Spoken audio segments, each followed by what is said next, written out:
Hey everybody, my next guest has been covering the Long Island entertainment scene for the last 4 decades. He was a key creative force at publications such as Good Times Magazine, The Islandeer, and Long Island Entertainment.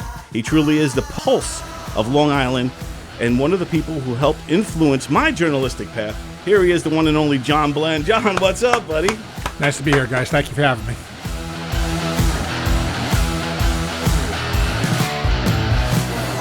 Dude, it's awesome to have you here. And like I said to you earlier, I don't come in studio and do live DONversations a lot, so it's an honor to have you here and in studio with me today.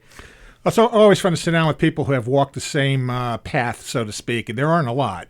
You know, you came into this business, I'm sure, with a lot of guys that they're around for 2 years or 3 years or 4 years, but there's not a whole lot of people that put in 5, 10, 15, 20, so. Dude, you were the one. So when I was young, I'm reading Good Times Magazine, I'm reading LIE, I'm reading all this stuff, and I'm always seeing your name. And I'm like, who is this John Blenn? This guy's awesome. He meets everybody. All these stories are great. All these articles are great. He's doing, interviewing them. He's reviewing them. He's doing this and that.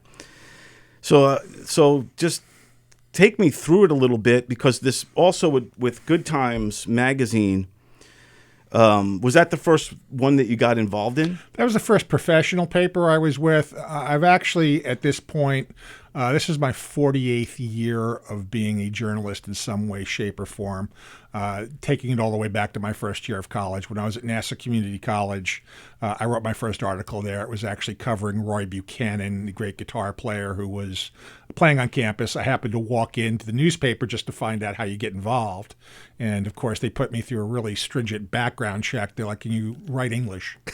And I said yes. And they're like, are you available tonight at 7 o'clock? And I went, okay. They're like, great, be back here at the Rathskeller because we just had our writer bail out on us. It's like, what do you know about Roy Buchanan? I go, not much. And they're like, great, you're going to learn. And off I went, and that's really kind of what started it. When I went to Nassau Community College first before moving on to Hofstra to finish up, it was never a plan to be a journalist. It was a plan. My plan was I wanted to be a DJ, and not like a Howard Stern type of a DJ. I grew up with Scott Muni and guys like that, where your connection to the business was, wow, this is really cool. Every Thursday night, this guy's playing brand new music, and he's giving you the stories about what's going on behind the bands, etc. And that was really the lifeline for all that kind of information. So I thought, that's what I really want to do. So I was a DJ at Nassau, and then I went on to become a DJ at Hofstra. And never really thought about it, but wound up being a print journalist at both of those schools as well. Dude. And then when I got out of college, I actually went to the Midwest for a little while, set up camp in Missouri, and I would work 5 days and maneuver so I would have a couple of weekdays off. So I'd go to Omaha, or I'd go to Springfield, Missouri, or I'd go to Northern Tennessee, Arkansas, and drop off tapes at every music station I could find, just trying to get a job. And in 6 months, absolutely nothing happened. Was it because of the same reason with me? I definitely followed your path. And I'm growing into looking like you as well, which is weird. I think you're future me. This is so weird. But anyway, I also started off kind of in radio. With WUSB. And from there, I wanted to be in radio also. And I love the idea of the Scott Munis and those type of guys as well. I mean, I was more Howard Stern, Opie and Anthony. That was my kind of influences for that. And I also love David Letterman and Johnny Carson and all that. So I always wanted to interview. But for you seemed to be more of the liner notes guy. You were the guy telling you, hey, the next band is going to be Aerosmith. And did you know that Aerosmith's from Boston? And what, and a little story. And yeah, I wanted to turn people on to new music was the main thing. I have a brother who is 10 years older than I am. So when he was 16, 17, wrapping up high school, I was 7, 8, and bringing in bands like Fat Mattress and Damnation Alley and Adam's Blessings, that my teachers looked at me going, everybody else has Simon and Garfunkel and the Beatles. Where are you getting this from? It's like my older brother brings it home. I'm into music. On show and tell, that was the stuff I would bring in. What they don't tell you in college, as you well know yourself, is they don't really say too much about the music director, who's going to be the guy going, here's the 3 hours and 28 minutes you're going to play tomorrow tomorrow. Here's the 5 minutes you have for the one song you want to pick out from the approved format, and here's your commercials. And that will be every day, unless you can move yourself up to the music director yourself. And don't forget to give the station ID and at the time at every half hour. Right. So you think you're going to be creative in terms of turning people onto stuff they wouldn't find. You're going to just simply play what the radio station wants you to play over and over and over again. So I started losing interest in that by the time I came back from St. Louis, and immediately fell in with Good Times Magazine. I had reviewed for them right before I got out of college and left. So when I came back, I took a job with them selling advertising space. So you worked in the Westbury office with Rich? My very first job with them was up in Glen Head. That's where the offices were in those days. Wow, yeah. The very first article I ever wrote from, I started out, there's a guy named Bill McIlvaine who was their editor-in-chief, and I walked in with a Fleetwood Mac review that I had done from the Meadowlands, and I handed it to him. He ripped it out of my hands, and he went, "You're never going to work in this business again. The one thing you have is reliability. When you're supposed to get something in on a deadline, you get it in on a deadline." And he's like, "You're lucky he turned this in," and he walks away, slams the door. Wow. The secretary looks at me and shrugs like, "Sorry." I had no idea what had happened. I wasn't the guy on assignment. I just figured I'd see if I could get published. So he called me back a couple of days later, and he said, "Look, I sent a guy to cover it. He never turned back up at the interview. The label's been screaming at me every day. We gave you tickets. We didn't have that many to give. Wow. Where's the review?" He goes, "You actually kind of bailed me out." Yeah, you saved the day without even knowing. So he said, "You want to write for us in the future? You're always welcome here." So I did a lot of writing for them. And then when I came back and took the job doing advertising sales, there was a guy named Barry Millman who was the editor-in-chief, who I got along really well with. And I said to Barry, "I'll do any dirty work in the world." So the first show he sends me out to cover, of course, is Bluegrass. And the second show he sends me out to is a bad 4 o'clock in the morning Thursday night band at a bar's advertising. But, those are the dues that you pay. But I was only there maybe 5 weeks, and he went home one Friday and didn't come back. He had it in his mind to quit. So Rich, the editor, calls me into his office, and he says, "Well, Barry's no longer our editor. Are you the new editor?" I said, "Well, Barry's been kind of good to me. I don't want to stick him in the back or anything." He said, "Let me rephrase this. Am I putting an ad in on Sunday in the New York Times to get a new editor, or are you taking the job? Because either way, Barry hasn't worked for us anymore." I said, "Then I'll take the job." Right. And I'm going to say maybe 2 months after that, I ran into Barry at one of the rock clubs out here, and Barry said, "Hey, man, no hard feelings. I started my own publication called Killers, which was 100% metal, which is really what his tastes were." Right, yeah. He had had enough of doing the gig at Good Times. He's had enough of the bluegrass. And he's like, "I knew you'd get the job. I'm glad you got the job. I like you. Good for you, man." And that was a start. Yeah, man. And it's with me, with how I got started over there too, was years later. It was the 30th anniversary of this magazine. They had the 30 years on the corner of every magazine, so that's how I remember it. And it was the late 90s. And It's 56 this year. I know, am I crazy? Oh my god, time. But so basically I was doing the WSB show. I interviewed Randy Jackson from Zebra. He came on my show. I was so psyched to have him. So I transcribed it, and I was like, "Oh, what am I going to do?" So I just sent it cold. It's before I wasn't really even emailing. It was like old school. Email existed, but I just old school mailed it. He called me back. He said, "We read your thing. It's good, but we did enough Randy Jackson. Doesn't really have anything going on. Do you have anything else?" I go, "No." He goes, "I'll tell you what. I'm going to send you on an assignment." He's like, "I'm going to send you to the Kiss concert in Jones Beach and with a photo pass." I was like, "What the hell?" So I just felt like I hit the jackpot. It's all about the right place, right time. Yeah, so that was my beginnings, and I just remember saying to myself, "I'm doing what John Blenn was doing. This is awesome." And then you go to find out that not only did you write for them, but also Kurt Loder and David Frick, and these are legends. Like Andy McKay, who was his first editor, won several Grammys for compilations on albums for MCA. He became one of the true experts on music catalogs, put together the Chuck Berry box, things like that for MCA. So yeah, he's had quite a lineage of people through that job. Mitchell Schneider's, who's arguably the biggest publicist in the business, was a former editor of his as well. that's crazy that the amount of talent that came through that magazine.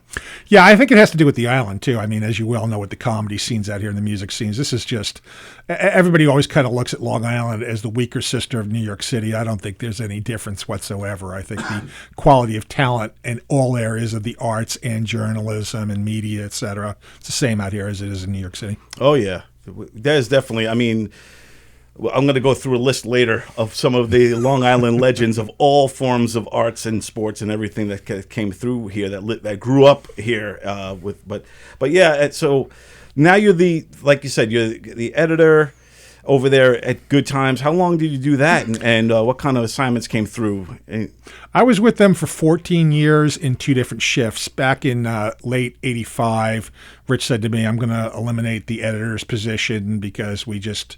Advertising's not good right now, so I'm not going to have a full-time editor. Said so, sorry, but, you got 2 weeks, good luck, and I wish you all the best. So on the last day, he goes, how you doing? He goes, did you find a job? And I went, yeah, the Islandeer hired me to be their editor, and he went through the ceiling.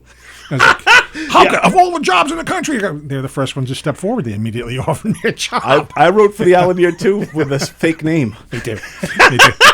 I was already doing that by the time they called me. I had an alias with them, you bet. Yeah, I had an alias. I was also working for the music paper at that point, too, which was another competitor that came and went. So, yeah, you took it anywhere you could, and it's like, hey, can you do this? Not under my name, but right, yeah. So it worked out that way. So I was with the Islandeer for like 2 years, and then I was nearing the end of my run with them, and I went into Good Times. I had a couple of interviews with people, and I brought them into them. I said, "Look, I just want to dump these out somewhere. I'll hand them to you. They're yours for free if you can use them." And he goes, "Sit down." And 15 minutes later, he rehired me. Oh, wow, yeah. And it just, again, whoever he'd had there, he wasn't particularly happy with who the editor was. So I wound up returning to Good Times for another run with them, which went up to 1997. Wow, yeah, dude. So we just missed paths because, because when I got in, because I did write for LIE, because you started LIE, right? Right. And I did write for you for a little bit, too. Mm-hmm. And I think I wrote maybe about 2 years with you as well before I ended up moving to North Carolina and getting started. And yes, real quick, I just wanted Tony Walker and myself are honoring, because he's not wearing one right now, but John Blenn is famous for his collection of hockey jerseys. So me and Tony Walker have given some homage to John Blenn and rocking a jersey today. And I actually taught, and the beards. We grew these out just for John today. I taught at Five Towns College for 20 years, and every day that I taught, I wore a hockey jersey in class. Yeah, man. And the dean of the school came up to me one day and went, "All right, I got to know what the deal is with these hockey jerseys." And I said, "You have me teaching concert production and artist management, which is all about teamwork." I said, "So you're going to wear matching jerseys when you have a team." I said, "These have logos on them, which means somebody thought up something artistically, and it's all about creating art from scratch." Yes. I said, "There are color schemes that have to be decided on, so one team from another team or whatever. So it symbolizes all the things that I teach in this course in terms of being part of a bigger machine that gets the job done. It's all working for the same exact end result." And I said, "And besides that, they're incredibly comfortable to wear at 9 o'clock in the morning, and you also don't pay me enough to wear a tuxedo." And also, too, people don't understand all that goes into creating. Even the shade of red gets copywritten, and it's only for that particular team. Absolutely. And all that sort of thing. And do you have, because now you have quite a collection, an extension. We'll just stick with just hockey logos. Do you have a favorite? Is there one particular team that you say, that's my all-time favorite hockey logo?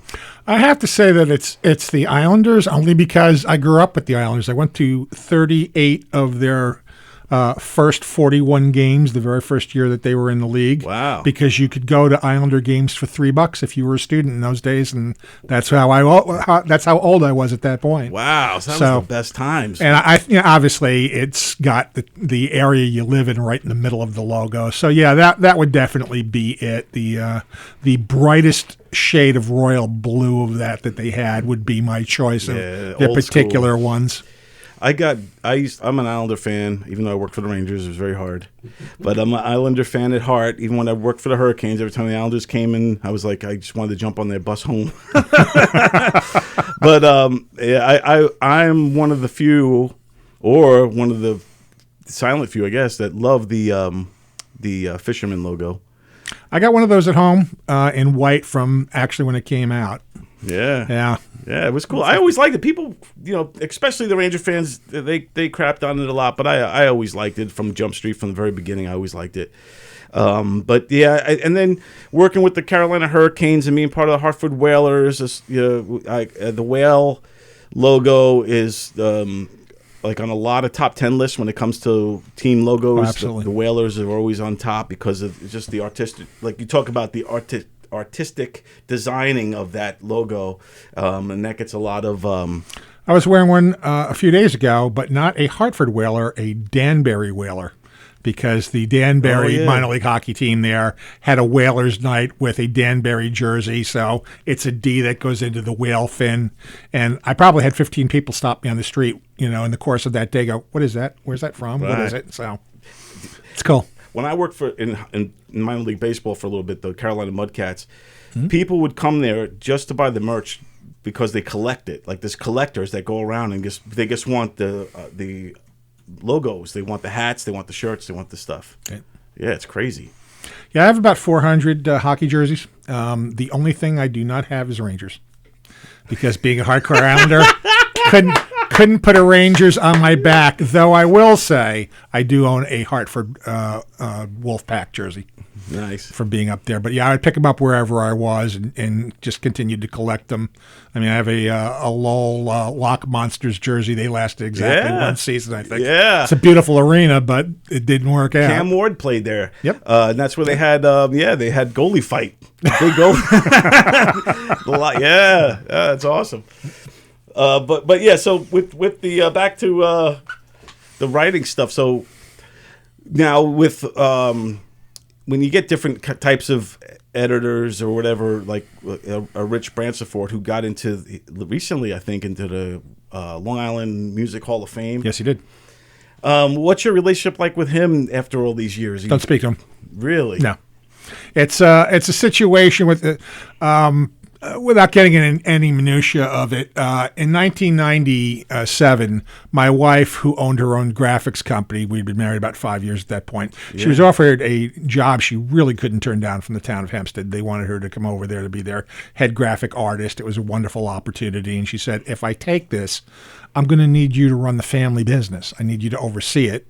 So I went back to Rich and I said, look, I will still give you 40 hours a week, but I can't chase down your advertisers, because I did both. Right. I picked up his ads around the clock, and I was a full-time editor for him. And I was probably doing 80, 85-hour weeks every week. Yeah. And I said to him, you know what, I can still give you 40 hours, cut my salary in half, and I'll give you a certain number of mornings to be in when you need me at the office. I'll be out at night on certain shows when you need it done. I'll make it work because I can be flexible with the other business of being in and out of there with our family company. So he looked at me and went, if you're not going to pick up the ads, I'd really just rather sever everything. Wow. Oh, okay. If after 14 years, that's the way you feel. And that was the end of the story. So as I was getting ready to go, about 2 days before, he said, just want to tell you, my wife and I ordered you a gift, but it didn't arrive yet, but I'll call you and you could pick it up, because I lived right over here in East Meadow and he was over in Westbury. That call never came, to say the least, which doesn't really make any difference other than the fact that we jump ahead to, I guess it was September of 97, and suddenly he puts an article out in his paper and says, John Blenn never owned this paper. I don't know why people, and he just lashed out at me. And he said, the reason we parted company was because he was doing interviews with old bands, and we're moving in a fresher, newer direction with, of course, the Allman Brothers on the cover of that particular issue. He really did that? He put that out? Yeah, he did. I mean, I could show you a copy of it tomorrow. He just took a whack at me, but what he didn't know was I was putting together my own publication that was at the printers as that hit the streets. Wow. Because I was coming out a few days later for my first issue, which was September. And I came out with a mission statement saying, I'm doing my own thing now. I'll be around. My wife and I now have this publication. And this is called Long Island Entertainment, because we're not messing with Manhattan. We're not messing with Queens.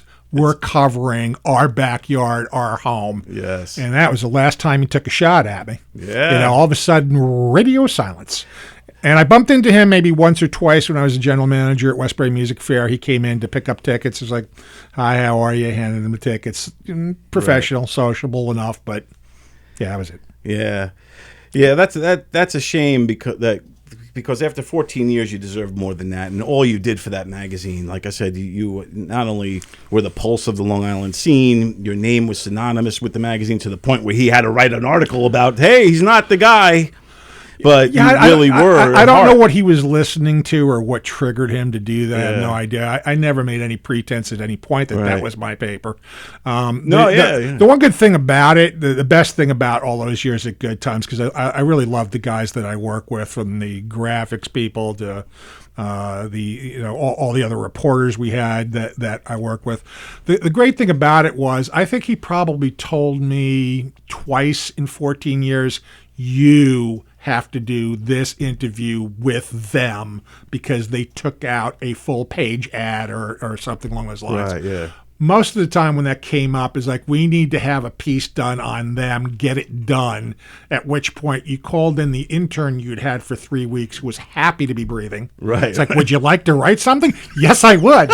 Great. Here's where you're going, and here's where you go. So you didn't have to write about, I didn't have to write about something I really wasn't into or fake it or BS it. I just sent somebody else out to do it at that point. Yeah. That was the nice part about being an editor.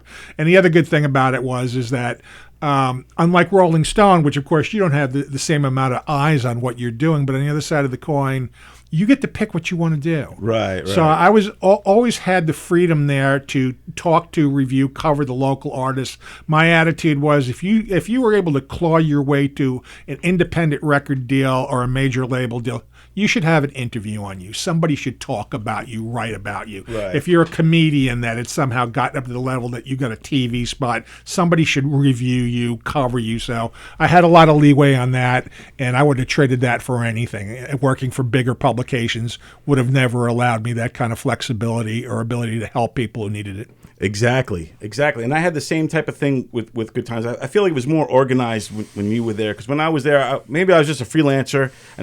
I worked sales once, and I never was trained, and it was kind of cold. I had to go do cold calls to bars, and then I was like, Rich, I'm not the guy for this, and he was not happy about it. But I was just more of a freelance writer, right? And I would just.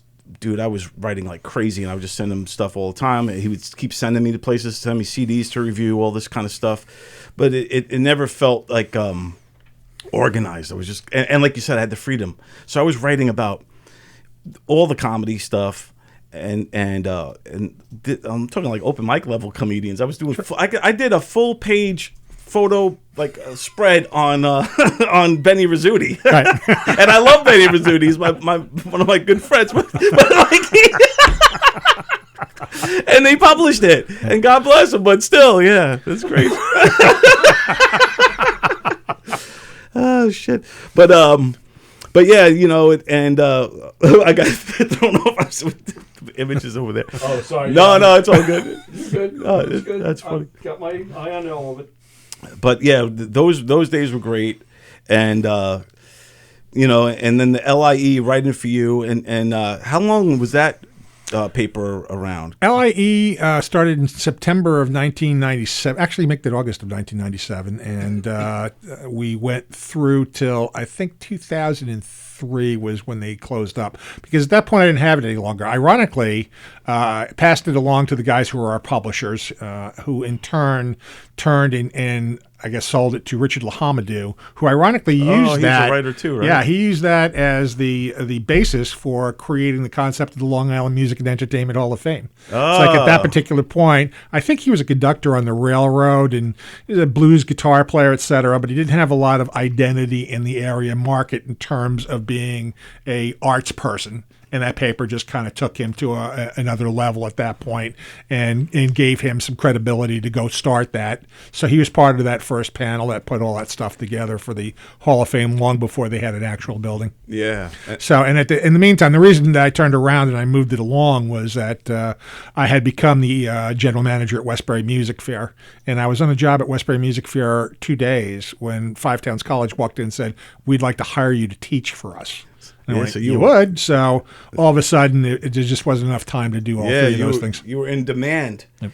And those are good days, man. I think healthy competition is good. And I remember looking at the newsstands and you see good times. You see the Island Ear and you see the LIE all side by side, all, trying to be the best one, the most important one. And all free. And all free magazines. So important. And pre-social media. Yes. Yeah. And, oh, man, it was the best. And today it's just, I think Good Time's the only one standing, but it's all press releases. Right. There's no articles. No, you can look at it and immediately tell a press release has been hacked from 5 paragraphs to a paragraph and a half. Right. And you get thumb through these papers, and that's the thing that breaks my heart. I look at it going, where's the review on something? Right. But of course, we live in an era now when if you said this artist needs more seasoning and their songwriting isn't strong enough, they'd immediately direct their 216 friends to bomb you with emails that you're an idiot because you don't adore their 3-week-old band. And the entire nature of critiquing music has changed. When I was with Long Island, when I was with Good Times, I was the editor-in-chief there for the first 4 years of the Long Island Music Festival when he did it.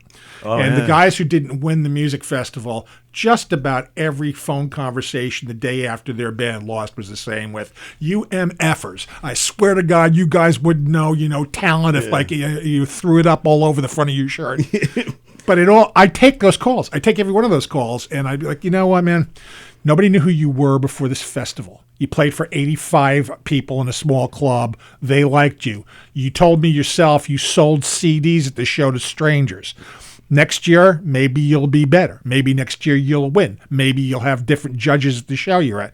And almost every single conversation ended with, hey, I'm sorry, man. Valid points. Fair enough.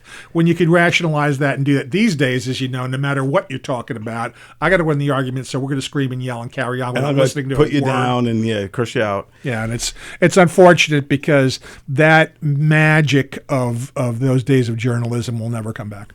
Well, and even then, I wanted to, and I look back sometimes, and I was hard on a couple of bands if I reviewed their CD or reviewed the show, and some comedians too. And I was hard on them, like sometimes brutal, right, with the pen. And then now I think to myself, maybe did I crush their dreams? Did I do the wrong thing here? Maybe I should have been positive. But one time, somebody actually went to the office. Rich Bransford called me up. He's like, Don, what's this such and such band is looking for you. So sometimes, you don't get that when it's a glowing review. You only get that when it's not, when they're looking for you. When I was the editor back in the mid '80s, one of my subordinate writers reviewed a death metal band. I mean, basically it's material about burning babies and just worshiping every subterranean satanic character you could think of. My reviewer lit him up like a 4th of July celebration. I mean, he's just like, oh, I want to review this. It's like, do you know these guys? Nope. But I knew he was a heavy metal fanatic. I knew he listened to all kinds of stuff. Like, he goes, can I listen?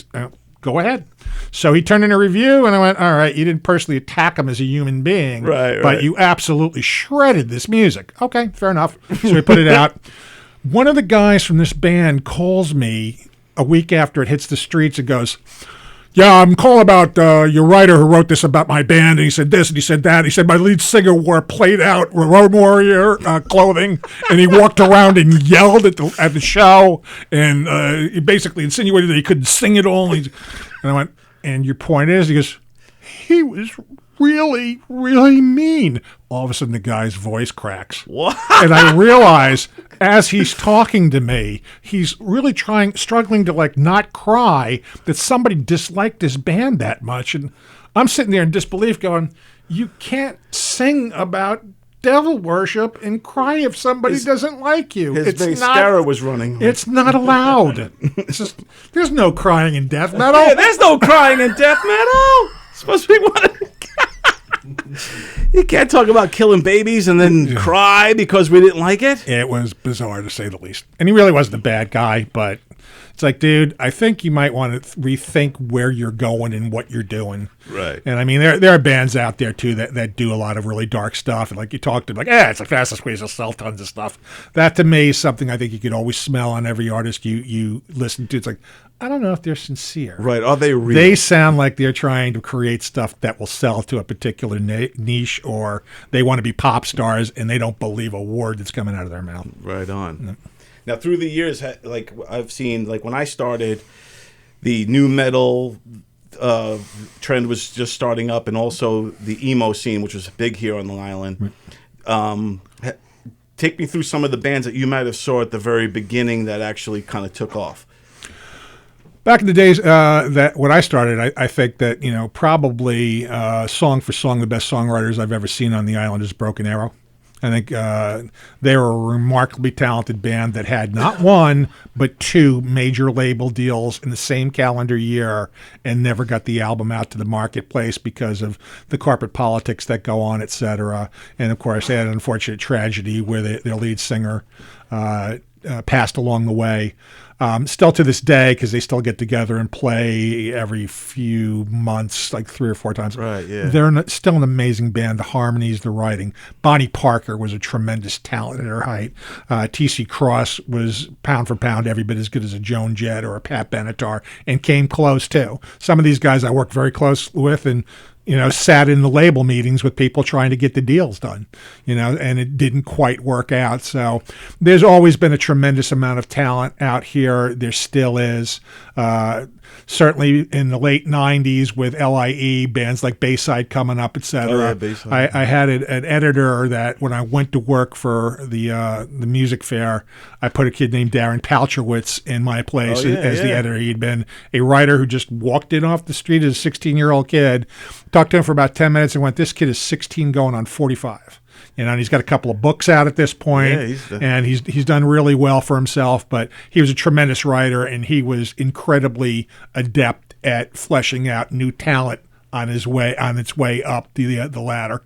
Yeah, tremendously gifted kid. So, yeah, we've always had an incredible stream of talent coming out here. And, of course, guys like Zebra, you knew they were going to get signed somewhere along the line. I was here just as all that stuff was happening. So you were around in the early times with, like, Zebra and the Good Rats and all, and Twisted Sister sure. and all that whole scene was popping off. Were you covering it, or were you just a fan? No, I was covering it. You bet. Oh, wow. Yeah, the first show I ever went to on Long Island in a bar was Zebra playing at Hammerheads over in Levittown. Yeah, Hammerheads, man. Not the big one out east, but the one right here down the block. And I was blessed with really good fake proof and early facial hair. And it did me very well. And the guys I was hanging with, they were all a couple years older than me, so I didn't seem out of place with them. They were legit 18, and I looked 18, and away we went. There you go. Yep. Yeah, every time I see Randy Jackson, I say, tell me what you want.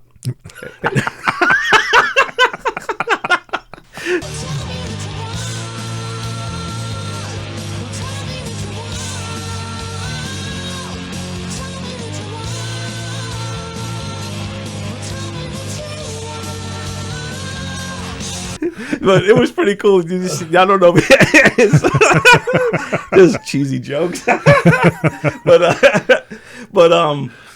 it's pretty cool because even to this day, if you watch the Cobra Kai show, sure, Johnny was wearing a Zebra shirt. Yep. In one of the episodes, and they're still playing a lot of the stuff that was breaking in those days. Yeah, and he went to a show that was Dee Snider. Right.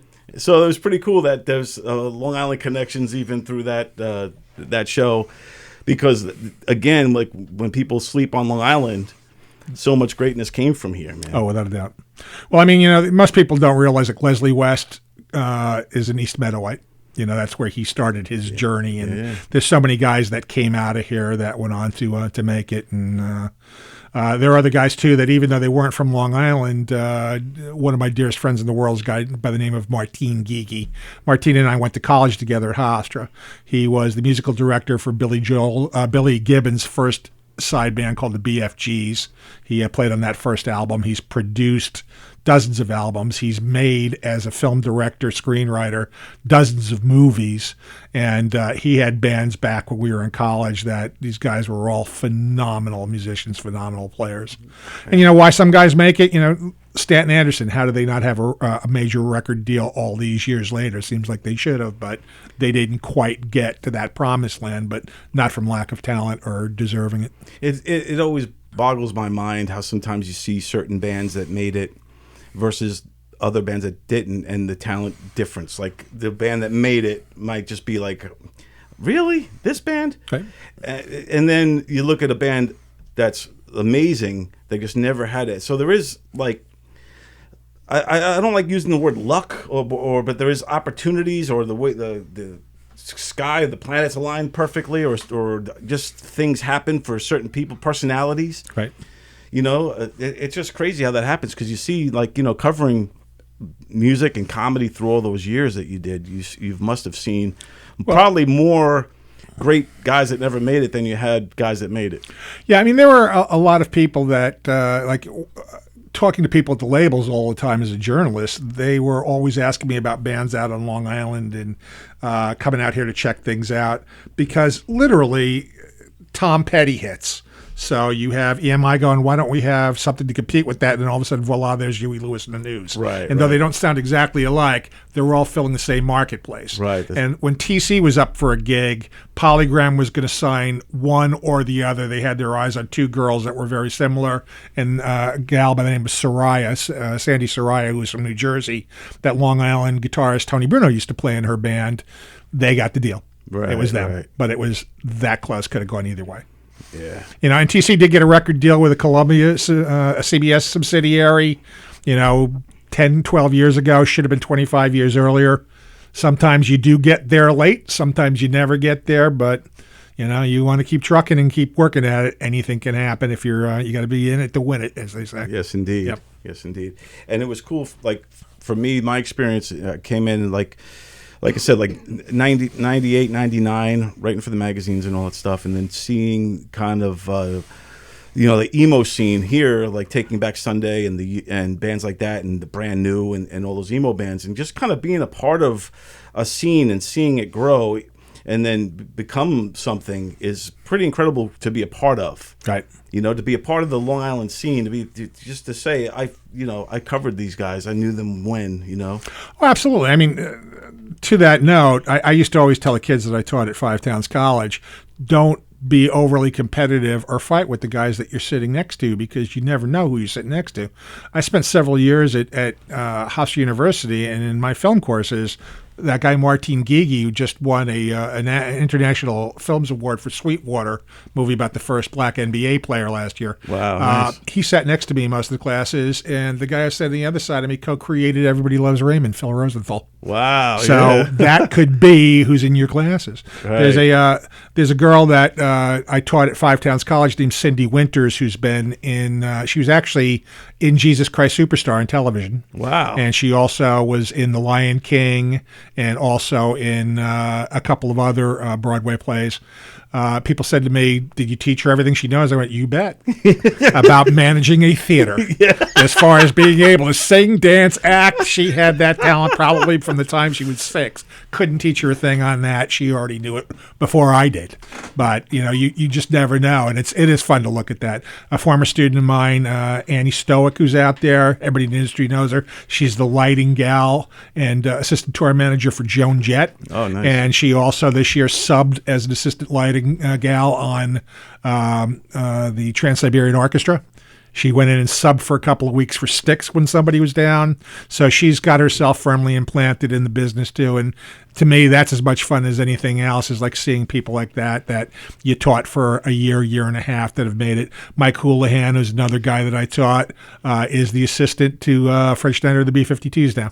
Wow. He was a huge fan of the band. They asked him to dress up in a lobster suit when he went to his first gig to see them. Wow. And then all of a sudden he progressed to the point that he's part of their company. So he's the Rock Lobster. He's the Rock Lobster now. That's awesome.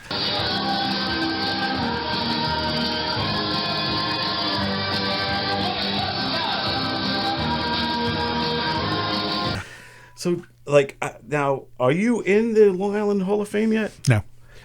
We got to make that happen.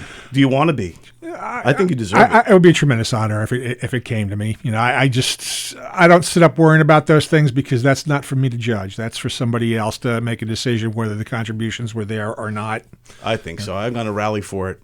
I think you deserve to be in the Long Island Music Hall of Fame big time. I mean, you've been covering the scene for over 40 years, and all that you've done for the music scene, and also as being behind the scenes as a Westbury Music Fair general manager, Patchogue stuff you do in the Patchogue Theater, stuff you did for Five Towns. I mean, you have the resume. I've written 92 original plays that have been staged too. Yeah. That's a corner of my life most people don't usually talk about. Right, Yeah, exactly. So that's spent 25 years with an original theater company out here that I created with my wife. you're just a man of many talents, and like I said, I feel like we're kindred spirits because I feel like very similar to you as far as the drive goes, the drive to constantly be creating and do different things and not just say it. A million people say, "Hey, I'm going to write a play." You've wrote 92. Well, I mean, if I had a buck for every stand-up comic I met out here going, I'm working on a screenplay, that never happened. Right. And not that they got rejected. They just never wrote it. I probably wouldn't be doing this interview right now. I'd probably be in a waterfront home somewhere in some warm community with a house I bought with those dollars. Because, it takes a lot of discipline. Sometimes it just takes a lot of discipline just to write a couple of reviews and hit them on deadline. Know that you're going to go out and cover 2 bands tonight on Thursday night. It's got to be done by 11 o'clock so they can lay it out so that tomorrow morning it ships to the printer on time. Right. Most people have trouble being able to hit that kind of deadline. Yeah, man, it's tough. People don't, and that's what separates a John Blenn from every other, person. There's a lot of guys out there with that kind of discipline. And they have all my respect. But and me too. You try and gravitate towards them. Right. That's the idea. What does drive you? What makes you say, instead of going to watch a movie or go to sleep or something, say, I got to write this play tonight? Back when I was writing a great deal, and sometimes it's like as soon as I was finishing one, I had another idea usually in my head, and by the time we were done rehearsing, getting ready to put it on stage, it's like, I am so sick of this, I got to write something else. A lot of that came out of 2 simple things. It just came out of, again, the journalism. By covering a lot of theater out here on Long Island, I watched a lot of it, and my wife said to me, you know what, you're funnier than most of this stuff you look at. You should try that. And she really, Joni has been the driving force in my life Joni, for almost 33 years at this point, being married to her, and absolutely a godsend and been my rock. And she kept pushing me to do that, so that in 1995, I wrote 2 plays simultaneously, turned one into Fred DeFay over at Arena Players. He said, I think you need to rewrite about 75% of this. And the other one I brought over to a guy named Tony Georgian, who owned the stage in Merrick. He went, we can do this. Let's put it on the calendar for August and get it ready in 3 months. I love this guy. Okay, it's fine. So 2 days after he said, let's do it in August, he goes, can you direct? And I did a little directing in college. I could if I needed to. Great, because we could expedite things and make sure we get it up by August if you direct. I went, okay. A day later, he calls me up and goes, would you be able to put together a cast if we're like kind of thin on actors? I went, I'm sure I can ferret out actors for it if I need to. Why don't you go ahead and do that, because that will get all the stuff done. So anyway, we get everything together. We rehearsed it to death. Like, we rehearsed for 4 months because none of us had really done any theater since college. And we're like, is this 4 months the right amount of time to get ready? It's like, yeah, usually it's 4 weeks, and it's a couple of times. We were going almost every night, but everybody was so totally invested in it. So we put it up at the stage. We were very fortunate to sell out the run on it. And on the final night of the run, Tony walks up and he goes, hey, this was funny. And I looked at him and I went, I don't think he even read it. I don't think he gave this a thought in the world other than John wants to do a play. Maybe he has some friends. Yeah, exactly. And somebody came up to me a couple of days afterwards that I knew from the circuit. And they went, let's consider this for a moment, since obviously you've been sound asleep for 4 months. You write for the biggest entertainment paper out here on Long Island. You know 1,000 people. You have a lot of friends. Your friends want to see you succeed. Your family wants to see you succeed. Your cast friends and family want to see you succeed. There's a good number of people who want to come buy a ticket and watch you fall on your face and crash and burn because they don't like you. Those things sell tickets. Yes. Forget the art. Those things sell tickets. And I went, okay, I got it. Thanks for the boost to my self-esteem. I appreciate that. But Tony called back a couple of days later and you got another one? And I was like, yeah. And the rest became history. My attitude was to see if I could put up a play and entertain people and make them laugh. And I had absolutely no designs of the second one when we started the journey. And it just kind of became something that was much bigger than I ever expected. Oh, that's awesome. And also I wanted to ask, did anyone ever review your work, and how did that feel? I had a couple of reviews, actually. My favorite one was by a guy named Carl Gordon, who wrote for Merrick Life. And he said, if you like traditional theater, if you like Shakespearean type comedy, if you like the comedy stylings of, you're not going to like this guy at all. And he actually wrote some negative things about it, and then he wrote about what the play was about, and then he actually complimented a couple of the actors. But I sat there and I read it, and I went, wow, this guy couldn't have done a better job of framing this perfectly. And I actually ran into him in a supermarket in Merrick, I guess about a week or two after it came out. I was like, hey, Carl. I go, you remember me? He's like, hey, look, nothing. Sorry, man. He's got his hands up at me. Like, look, maybe I'll like the next one. But I went, no. I go, I'm completely sincere. You did what anybody would ever want out of a review. You explained what it was in detail. You said on there, if you love sitcoms and that's your mentality, go see this. Right. I'd rather be the next, television sit. I'd rather be the next MASH. I'd rather be that. I don't want to be the next. Oh, how droll that guy is. Yeah, exactly. That's what I was shooting for. So his review was perfect. And I mean, if you're going to go out there and put it out there, and I knew that from day one reviewing stuff, you got to be able to take it. If you're going to put art into the world and go, what do you think? You got to be prepared when somebody tells you what they think. You're putting yourself out there for critique, and I don't mind being critiqued either, as long as they have a, here's what you should have did, or you missed an opportunity here, or something like that. And I always try to do that. To some degree or another, but yeah. So how are you as far as taking critiques? I'm probably my own harshest critic, because when I would do theater, I would watch it intently every night, and my wife would always videotape it so we could sit down and like watching game films. Right. And then you look at it going, you know what? That was the wrong actor who just didn't get the humor out of it, and they overdid it. That's why that didn't work. And that was much funnier on paper than it is. And I thought that was funny. It's not. Right. And they were right not to laugh at it. And that, did bog down because the timing was off between the actors, who are both good actors, but they just didn't quite get it. So if you start taking things apart yourself, when you get criticism, you're like, absolutely right. That guy caught the same thing I should have caught in the first place. Absolutely right. Steve Parks from Newsday reviewed a couple of my things. He was very complimentary on one, and he was very negative on the second one. The second one, I kind of had a beef with him because I had just taken over partnership at the Purple Cow in Hicksville with a couple of elderly owners. We had rented it out for a couple of shows, and they said, how about you and your wife come in as our partners? So we were there for a year. He was talking about some of the chairs being in disrepair and the fact that the things were taped down in places. We were open 3 weeks at that point, trying to make improvements. Just gotten there. Right, I'm like, what does that exactly have to do with the review of the show? He spent more time dwelling on the arena that it was in than the show itself. And I thought that was a little bit unfair, because that's something I would have never done. It's just like, why don't you come back in 3 weeks or a month when we've redone those walls and the tiles in the bathroom have been upgraded and so on and so forth. But yeah, that was kind of a strange thing. So. Yeah, it's like, tell me about my art, man. The building is a whole nother critique, man. Yep. Yeah, absolutely. But yeah, I mean, in general, most of the people were pretty kind to us in terms of reviews. And in those days, it's like, if Newsday didn't review you, the best you were going to do was you were going to get a community newspaper to cover you from surrounding areas or whatever. So that's usually what you were shooting for. It certainly wasn't going to put you on Hollywood's radar, though it did help me get a couple of scripts sold along the ways. They didn't get made, but at least they got to their destinations. Hey, as long as sometimes that's the thing with me when I write scripts too. If I haven't sold anything, but if I'm not against selling a script, even if they should shelf it. Right.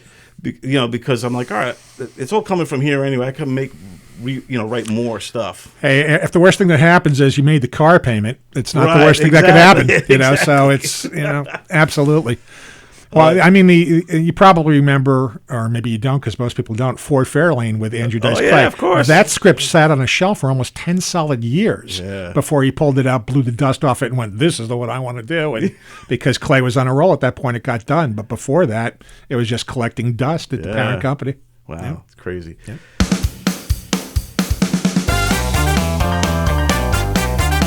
Hey, now let's talk about some Long Island legends that you may have known or you may have worked with. Here we go. All right, so we'll start off. Eddie Money. Eddie Money was like my brother. late in his life. He had a play that he wrote about his own life that he had brought out to Hofstra, who said, it'll probably take 2 years to do this. And the guys who were trying to find a home for it were actually Gordy and Frank McKay, who were both writers of mine. That's how they got started at Good Times back in the 80s. Wow. And Gordy was working for actually the circus, Barnum and Bailey Circus as their PR guy. Frank is a noted politician out here and also now a noted radio host. And they said, do you think you can do this? And I was like, yeah, we could do this here at Five Towns, and I'd get it up in 4 months. And that was it. And he's like, okay, let's do this. So brought it in. We brought in actors from around the community. We brought in some actors from the college itself. Five Towns gave us our blessings to go do it there. And I guess we were about a week and a half into it, and Eddie turns to me and goes, Jenny, why do you look so familiar? Eddie, I've been in your house 3 times doing interviews with you in Levittown at your mom's house. I go, you and I have met. I go, you played Westbury Music Fair twice. Was a GM. You look familiar. It's like made no connection that we had all this past history, but we did. But as I came to work with him, probably the most optimistic guy I've ever met in my life. When he'd get mad, he'd be like, God damn it. And he'd blow a gasket for 45 seconds. And then all of a sudden he's like, okay, let's get this done. And like he'd level right back out again. And if something was wrong in his life or with the tour or somebody in his band, it never lasted more than a minute and a half or 2. Eddie was always seeing the silver lining in everything. Loved him. He became an absolute brother to me. Hey gang, the Money Man, Eddie Money, and this is the young Eddie Money. Alec Nevin. I'm going to be acting, going to be playing a little saxophone, a harmonica, rock and roll show, man. You don't want to miss it. We got 2 tickets to paradise. this kid's good. He's good. Eddie Money, legend here, Long Island, musical legend on his own right. I got to see him a few times. Met him once. He's got. I'm a Long Island through and through. He's got the best Long Island accent ever. Yeah, he's great. I mean, I don't think he ever called me John the entire time I know him. It was Johnny Boy. It was Johnny Boy all the time. But yeah, he was absolute best. Love him. She was shaking. Who is this man? It's Eddie Money. I once knew a little money. God bless Eddie Money. Rest in peace. Eddie Murphy. Eddie Murphy, I did not get to meet because he was off to Hollywood just before, but he was at NASA Community briefly while I was there, and was in a science class where he stood up in the middle of the class for about 3 minutes and just started riffing and doing some comedy stuff, and then walked out, and we didn't see him again. That was it. He just, but at the time, as I understand the story, He just dropped out of school. We're not sure he was in the class or what, but at that time, there's a guy out here named King Broder who was representing him, and apparently Eddie had gotten the audition for Saturday Night Live and aced it. So we'd heard around the campus, it's like, yeah, that guy Eddie Murphy got signed, and it's like, oh, to who? He's like, he's going to be on Saturday Night Live. And sure enough, he was on Saturday Night Live. He and Broder had a lengthy lawsuit that was legendary that Broder actually wound up getting a huge settlement on because Broder did nothing to advance his career, but he did have an ironclad contract he couldn't get. Yeah. Oh, man. So, But, yeah, Eddie made the rookie mistake. He was like 18 at that time. Eddie was known as one of the Magnificent Seven, which is the folklore out here of the comedians who built this circuit. Dave Hawthorne, Richie Minervini, Klaus Myers, Jackie Martling, Rob Bartlett, and Bob Nelson, and he was one of those guys. So the stories all those guys tell about him was that there was absolutely no doubting he was going to be a superstar from day one. Yeah. I mean, you watch his early stuff, he just had the confidence, and he was already ahead of his time, and he was like, he didn't come across as an 18-year-old on stage. No, they said he was actually, I think, 16 when he first went up on 16. stage, and they said he was 16 going on 45. He just had a sense for comedy, and he was in the identical triplets with Bartlett and Nelson, and which, Nelson. of course, that was legend at the time, too. But, yeah, both Bartlett and Nelson say there was absolutely no denying he was going to be huge. Hey, what am I, an asshole? What am I, a fucking jerk? Get the fuck out of here. The next one is Billy Joel. Billy Joel, I used to see when I was a kid because my brother dated a girl who lived upstairs from him. An uptown girl? An uptown girl and from Hicksville, no less, named Linda. Oh, nice. And my brother used to leave me out on the steps going up to the second floor apartment and go watch the guy play piano. So I saw little Billy as a squirt. So Billy before Billy Billy. Billy before even, I think, Hassels broke through. Wow. Yeah, we're talking late 60s. Wow. Yeah, so, and it's, I met Billy, here and there, like just a quick handshake or whatever else. I know Tommy Burns from that band very well because Tommy and I go back to Heckle and Jekyll's days when he was wondering where this next sandwich was coming from before he joined the Stray Cats, and then everything just like hit right. And Tommy deserves every bit of success that he has. But yeah, I haven't really gotten a chance to sit down with Billy and do a lengthy interview. I'd like to do that if the opportunity ever presents itself. Hey, you heard it here, Billy. He's watching right now. I know it. Longest for the longest time. Whoa, longest for the longest. If you said goodbye to me tonight. Edie Falco. Edie Falco I never met, but I do know that she went through Arena Players at one point. She was an actress over there for a period of time, and Fred DeFay, who owned the place, said to me that he knew that she would be one of those 5 or 6 that would pass through there over the years that was going to get to her destination. So took her a while, but once she got to the Sopranos, the rest is history. I remember I saw her before The Sopranos. She was in some indie film. I forget what it was, but it was like a crime thing, and I saw her in there, and then that's the first time I saw her. But yeah, she was always great. Shut the fuck up, Johnny. Hey. He's not selling these things, right? No, of course not. He better not be, man. There are fucking kids walking around here, right? Okay, I'm gonna put him away, Put right? him somewhere, I mean, right? guns don't kill people, all right? People kill people. You, John, are not very funny. And Adam Ferrara played her boyfriend for a while on Nurse Jackie, yeah. Yeah, I didn't have Adam Ferrara on the list, but props to Adam Ferrara too. He's a good friend of the shows here. And tell me a little bit about Adam Ferrara. Adam Ferrara I saw for the first time with a gel comedy contest out in Comac, and I was asked to be a judge, which I almost always turn those things down. My attitude was, you want me to tell you that an apple is better than an orange is better than a cheeseburger? I cannot do that. You want me to tell you that's a great cheeseburger? I can tell you all about why it's a great cheeseburger. Right. But I happened to wind up judging at the last minute because they were desperate for a 5th person. He wound up what appeared to be, he was going to be second. To me, he was easily the funniest guy in the bill. The guy who won was the only comedian with lengthy credits. And he was older than everybody else. Like, who are these unknowns? If this is Long Island's funniest comic, where's Minervini? Where's Bartlett? Where's these guys? Right. So I went in the back, and a person from Gel goes, obviously this guy's the winner. And I went, no, I think Adam's the winner. And the other 3 judges who were all kind of sheepish went, well, we agree with John. Turned out that the person who was supposed to win was close friends with the person who organized this Gel thing. Because then I get the speech of, Adam's young, he's going to have a lot of tomorrows. This guy, this is a big thing for me. You want the funniest person on the stage, or you want the person that needs it the most right now to win? Right. Tell me what it is that you're looking for. So Adam wound up winning. And the next thing you know, it just kind of all took off from Adam at that point. Watching him for 7 or 8 minutes the first night, and then the second round, same amount of time of totally different material. This guy's the real thing. He looked as comfortable on stage as anybody I ever saw in my life. He is like a comedian's comedian. He just exudes it. He was the first comedian that I ever saw live on stage. So I went to East Side Comedy Club back in the day. It was one of those things, again, you talk about your fake idea. I had a fake idea to get in there. I was like 16. I think I had to be 18 to get in there. Got in there, got a table. And opening for him was Kevin James. Right. And Richie Minervini performed. And then there was some other guy who was wearing like a priest outfit.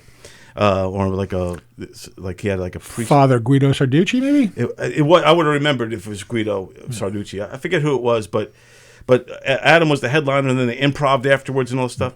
And I remember thinking, this is the funniest guy I've ever seen was Adam Ferrara.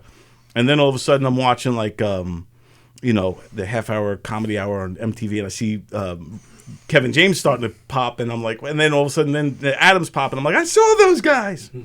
But yeah, so the first comedian I ever saw live was Adam Ferrara. They used to put Adam on a lot of, Minervini would put him on a lot of the benefit shows that they would do over at East Side for various causes. And they would send Adam up immediately after Nelson, immediately after Martling, immediately after Bartlett. And Adam would be standing there going, testing him out. Now I got to follow Nelson. I go, am I like the butt end of their joke? And I was like, you know what, Adam? It's only going to make you a better comic, and you're really not afraid. You know you aren't. I know you aren't. And he'd go out there and just blow the room up following major talent because he was that hungry, that good, and that focused. So, yeah, he became a really potent act very quickly. her change, whatever the hell it's called. It's her change. My change. Change of life. Everything in nature changes. Now I have to change. When it's time to change. I'm looking for pods in the basement because I have no idea what she's changing into. Right on, man. Adam Ferrara. He may be actually watching. Adam Ferrara, he's been on DONversations. He's been with on the Green Room shows with me and Tony, and all that fun stuff. D. Snyder. D. Snyder, I haven't had a lot of activity with. Obviously we know each other passingly, but I can't tell you that I contributed to Twisted Sister's success other than the fact that I had writers who worked for me that were huge fans. So I sent them out to cover the shows or review the albums. So it was certainly every time they did something, we made sure we covered it in good times. It was just always somebody else doing it. Legendary rock star and frontman of Twisted Sister, D. Snyder! And then, when you got writers working for you, if they're not getting paid, right, you got to let them go do something they're passionate about. You got to get them tickets. Hey, are you going to go see the show at the Calderon, or can I? He's like, go ahead. Last week when I needed you to cover some band out at a Bucket of Blood bar in the middle of Setauket at 3 a.m, you went. Enjoy the show. So they kind of worked out. They kind of timed out that was like that with me. I was closer to the Good Rats and Peppy and John Gatto. Those were guys that I saw more often.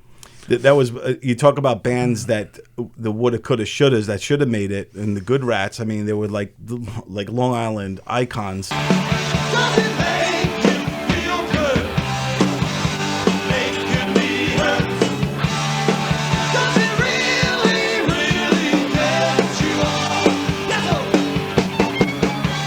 Tell me about the Good Rats.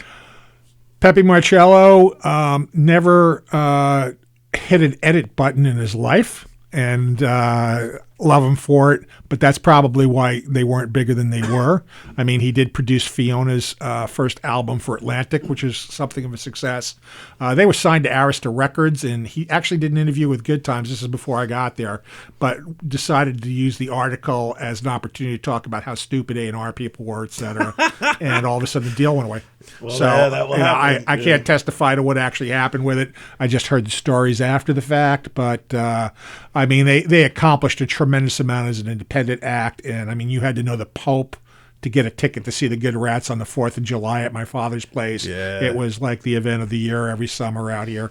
So, Pepe was a tremendous singer, one of the all-time great rock and roll voices, and love the guy. It's funny. One day he was doing a show at Franklin Cafe, or getting ready to do one, and I walked in. He's telling the woman who owned the Franklin Cafe, don't spend the money on Good Times advertising. Just put out a vinyl poster that we're coming. And I was there to pick up the ad for the Good Times and her payment. And she's sitting there laughing, looking at me. And she was like my sister. And I go, hey, Pep, are you sure about that?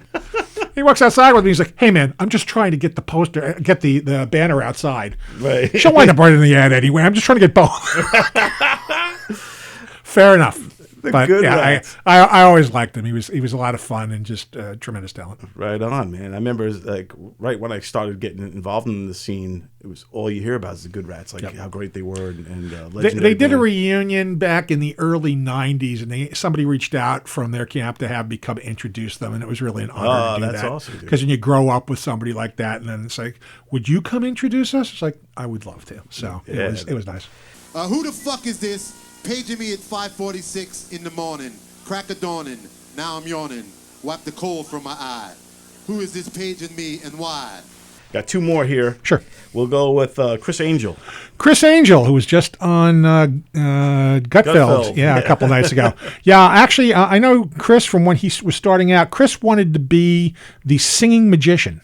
And he was actually being managed by the McKay brothers, who brought me Eddie all those years later. They had a warehouse set up over in on the border of Deer Park, Brentwood, that actually the entire stage had trapdoors, etc., so he could do his magic while he was singing. He always wanted to be a heavy metal singer with a full band behind him and incorporate the magic with how did he pull a tiger out of thin air, and how did he make his background vocalist disappear, etc. It was ambitious, but he was told by a couple of record companies, like, you are a far better magician than you are a singer. Concentrate on that, which he did, which would certainly seem to be the right call at this point, because he's probably the preeminent magician in the world right now. Yeah, without a doubt. he's the one of the big dogs, and he had. I think he still does Vegas. Oh yeah, absolutely. He's got a regular setup out there. Scott Interranti is a very dear friend of mine. Oh He's yeah, no, Scott. magician from Levittown. Yeah, Scotty was basically his mentor. He followed Scotty around, and Scotty helped him build sets once upon a time. Gave him advice on a lot of stuff. So yeah, I've known Chris since he was about 16. He was a great kid and become a great guy. You know, I haven't seen him very recently, but every time I do, it's always cordial and it's always warm. Don't you want my love? Now, baby, just give me a sign, girl. Don't you want my love tonight? Yeah, he's super cool, man. He's a super cool guy, super talented guy. I would love to get him on as well, and you know, interview him as well, because he seems like he'd be pretty cool. Okay, so the final one I got here is Tony Walker. Tony Walker. Yeah, actually, Tony did a play that we did years ago, and they haven't let us back into the Farmingdale Library since then.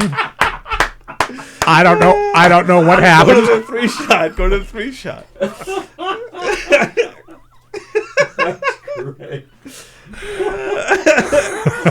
So how was Tony's acting chops? Tony's acting chops doesn't need any introduction to anybody. All the years that he's been doing all of the dinner theater out here, etc. Yeah, Tony is a legend in his own right, too. Yes, yeah, Tony Walker Fresh. Loved doing the show with you, by the way. I loved it.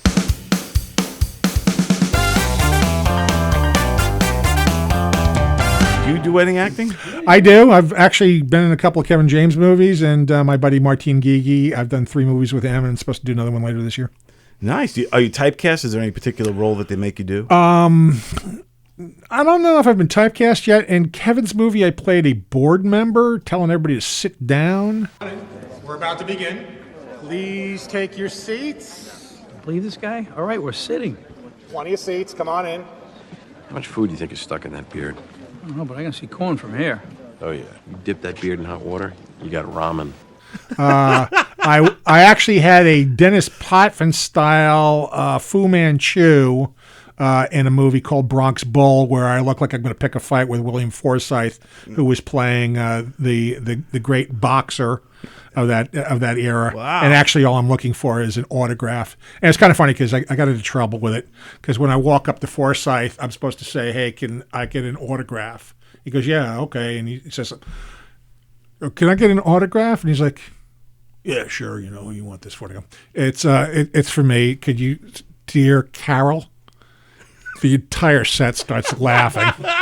So we finished the scene, and I just did it off the cuff. And Martine, who's been my buddy since college, comes and goes, "Mr. Forsythe would like to talk to you over in the corner over there." Yeah, don't do that again.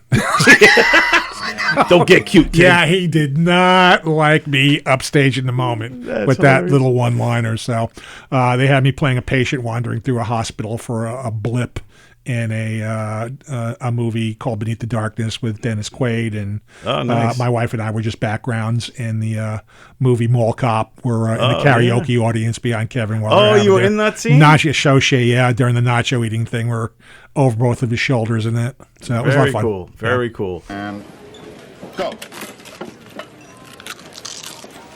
John Blenn, this has been an absolute honor, my friend. Tell everybody where they could find you and follow you and all that fun stuff, or what you've been up to, what you got cooking. Just if I go back to theater anywhere in the near future, MCAP, M-C-A-P Theater, Theatre. You'd find it on Facebook, easy enough. Or other than that, just working on a couple of books and working out at the Patchogue Theater. But there's really no reason to come dashing out to the Patchogue Theater unless there's an act you want to see. So I haven't got anything to hawk right now, which is another reason I don't do a whole lot of these things. Well, we got to get you. We're gonna start a campaign to get you into the Long Island Music Hall of Fame, because you have to be in it. You have to be in it. Yeah. Thank you. Yeah, man, and I mean that with all my heart. You're the guy that inspired me to do all this stuff. That's very kind. So God bless you, man. Thank you so much. Thanks, John Blenn, thanks, Don. everybody. Yes, thanks, thank Tony. you. Tony Walker, thank you so much, everybody. Peace out. It's been real.